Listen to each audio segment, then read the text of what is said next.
Welcome back my YouTube channel guys. हाँ, कल ही मैं वैष्णो देवी से आई हूँ, पर वहाँ पे ये गलती हो गई कि हमने सिर्फ वैष्णो माता के ही दर्शन किए, भैरव बाबा के दर्शन नहीं किए। सो उसका परिणाम अच्छा नहीं निकला। तो किसी ने बोला कि कोई बात नहीं, वहाँ पे दर्शन नहीं किए, भैरव बाबा ही होते हैं, तो अपने घर के पास भैरव बाबा के मंदिर चले जाओ दर्शन करने के लिए। तो हमने यहाँ पे एक थाली ली भैरव बाबा के लिए, जो जो चढ़ाया जाता है। तो हस्बैंड है मेरा बेटा है, मैं हूँ। अब गलती तो हो गई, सो माफ़ी तो मांगनी ही पड़ेगी उनसे। तो यहाँ पे हमने सामान ले लिया है पूजा का और हम सब जा रहे हैं मंदिर। बहुत अच्छा मंदिर था, ये हमारे दिल्ली में है, प्रगति मैदान के पास ही है मंदिर, काफ़ी अच्छा मंदिर है।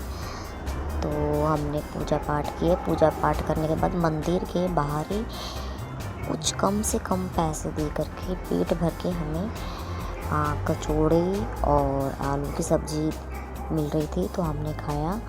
खाने के बाद हमने पैक भी करवाया।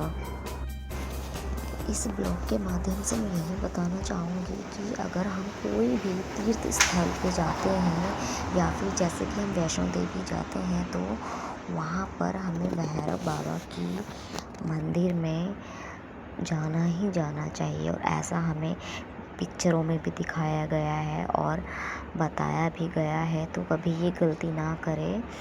मेरी बात माने तो ज़रूर जाना चाहिए, लेकिन हमसे ये गलती हो गई कि हम नहीं गए।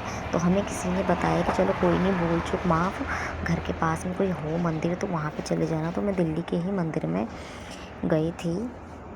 वहाँ से दर्शन करने के बाद हमने मंदिर में ही कन्या खिला दिया था शाम के टाइम में, क्योंकि तबीयत भी ठीक नहीं थी और काफ़ी थकान भी हो गई थी। तो हमने बाहर से ही फ्रूट्स और फ्रूटी कुछ पैसे वैसे लिए और मंदिर में ही कन्या, बहुत सुंदर सुंदर अच्छी अच्छी बच्चियाँ मिल जाती हैं मंदिरों में, तो कन्या और लंगूरों को हमने दे दिया था प्रसाद। और प्रसाद देने के बाद काफ़ी अच्छा महसूस भी हुआ, हल्का लगा कि हाँ चलो ठीक है, जो भी भार होता है वो हमारा उतर गया।